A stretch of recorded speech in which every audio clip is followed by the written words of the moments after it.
Bonjour, je suis Stéphane Burn et bienvenue dans ce chapitre 25 des archives de l'Imperium Universalis.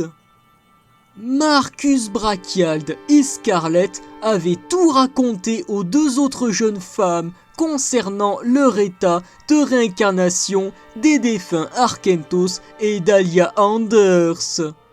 Bien qu'ayant accueilli ces révélations avec beaucoup de surprise et de circonspection, Serana et Ikari avaient certifié leur affection pour les deux amants.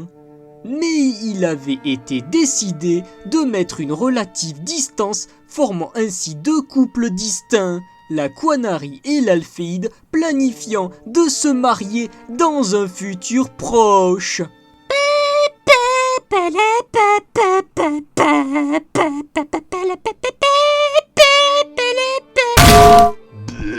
Oh, flemme, on n'a pas que ça à foutre avec des interruptions toutes les 2 minutes. Allez, on continue. Ah, merci Sylvestre, enfin du bon sens.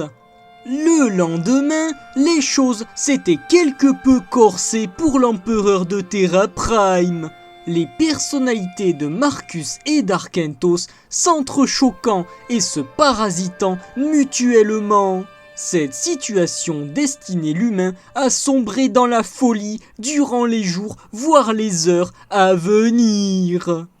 C'était ainsi contraint et forcé qu'il avait été conduit à Castellac, jusqu'à la statue érigée autrefois en l'honneur d'Arkentos.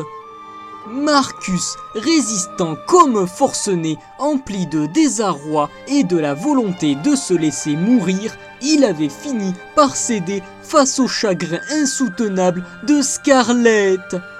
Au passage, dans sa fuite éperdue, il était inexplicablement tombé sur Daffy Von Duck, accompagné de Grumpf et d'un étrange canard mécanique surnommé Donald.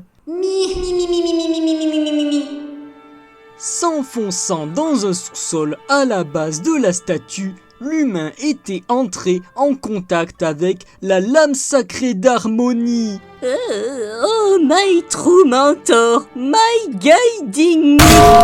Enfoui au fond de sa psyché, Marcus avait été confronté à Arkentos, faisant ainsi face à un choix cornélien. Jugeant son prédécesseur comme un modèle d'échec et retrouvant de fait confiance en lui, l'empereur de Terra Prime avait décidé de conserver sa personnalité, tout en acquérant l'intégralité des souvenirs du fondateur de Castellac. Retournant à Alphacia, Marcus avait été voir une améthyste alitée et affaiblie afin de lui permettre de contempler une dernière fois la lame de feu son père. La vieille femme, usant du peu de pouvoir qui lui restait pour imprégner l'arme d'une aura de protoplasma, elle avait brièvement retrouvé son apparence juvénile, faisant ses adieux à tous ses proches avant de partir paisiblement.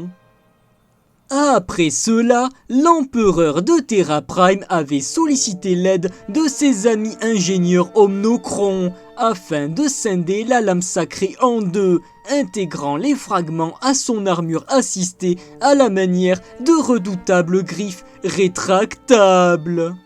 Le lendemain, l'entièreté des forces alliées s'était rassemblée aux abords de Castellac, attendant le signal pour aller attaquer Tartaros. Mais avant cela, Marcus était allé rendre une petite visite au directoire du consortium bancaire. Sur place, il avait exterminé tous les membres du haut comité, épargnant seulement Yano Okura, catapulté nouveau président directeur général du futur consortium diplomatique. Eh bien putain, heureusement qu'à cette époque-là, j'avais pris ma retraite depuis un bail. Parce que si j'avais été là à ce moment-là dans la salle de réunion, moi aussi j'y serais passé. Président Caïl le Baron, mais pourtant vous êtes encore... Yop hop hop, Stéphane Burn, on ne pose pas de questions ici, allez, on retourne au boulot, excess saute. Alors, j'en étais où moi d'ailleurs? Ah oui, c'est vrai, ça y est, enfin! Était dès lors survenu l'assaut sur l'Empire humain, une flotte gigantesque composée d'innombrables vaisseaux et dragons fondant sur la capitale cyberpunk, plongée dans un sombre brouillard de putrescence.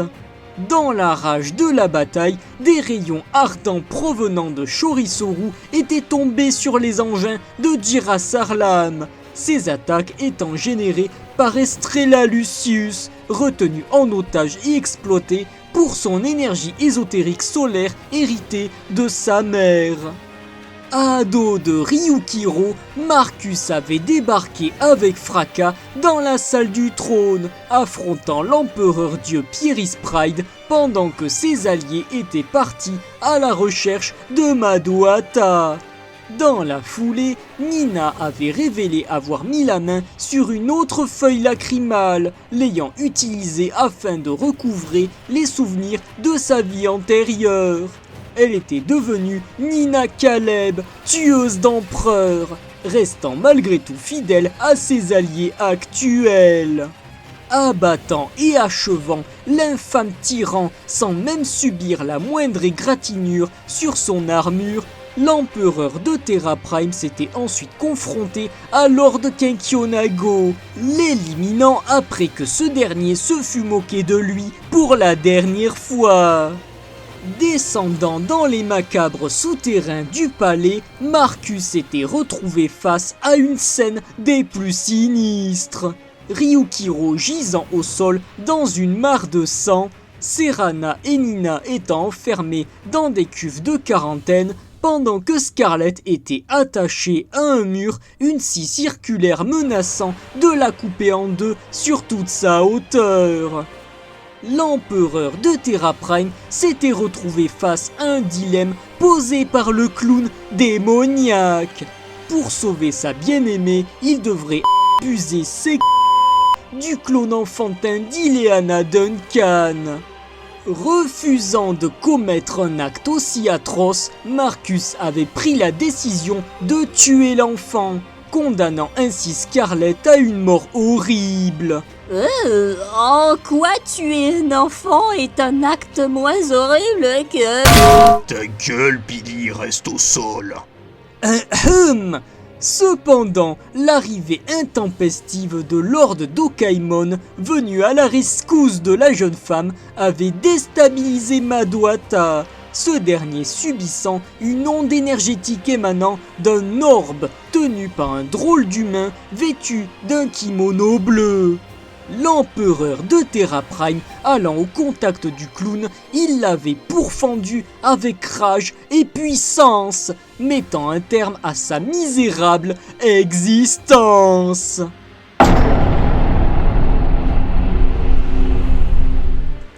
Tandis que l'homme au kimono s'était présenté sous l'identité d'Archibald Lucius. Quoi? Quoi?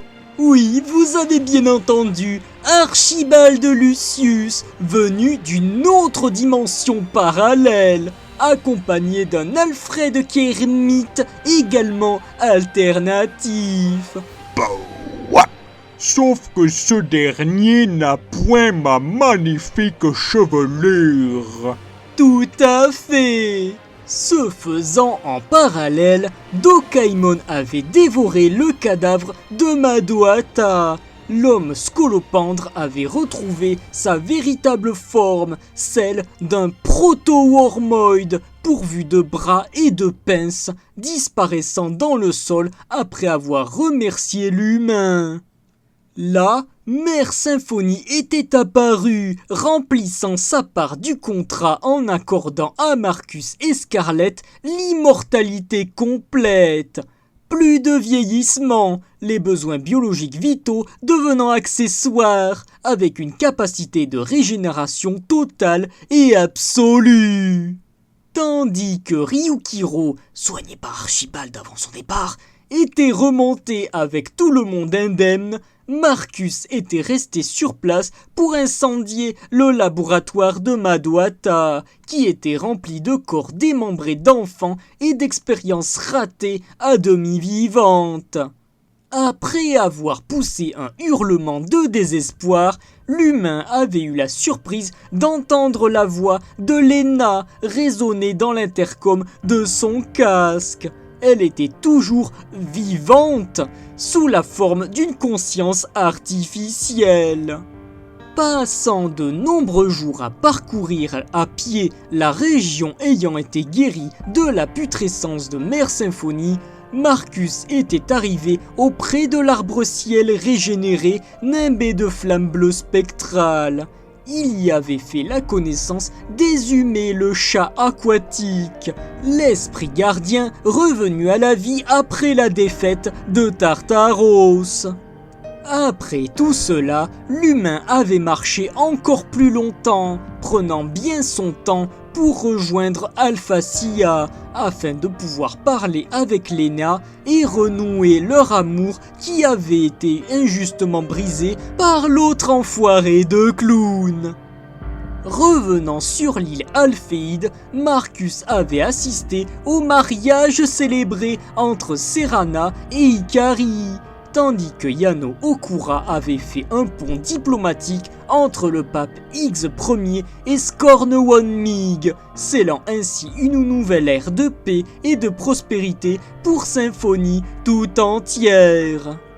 Ainsi se conclut ce 25e chapitre des archives de l'Imperium Universalis. Nous nous retrouverons très prochainement pour le 26e chapitre et dernier chapitre avec Marcus Brachiald.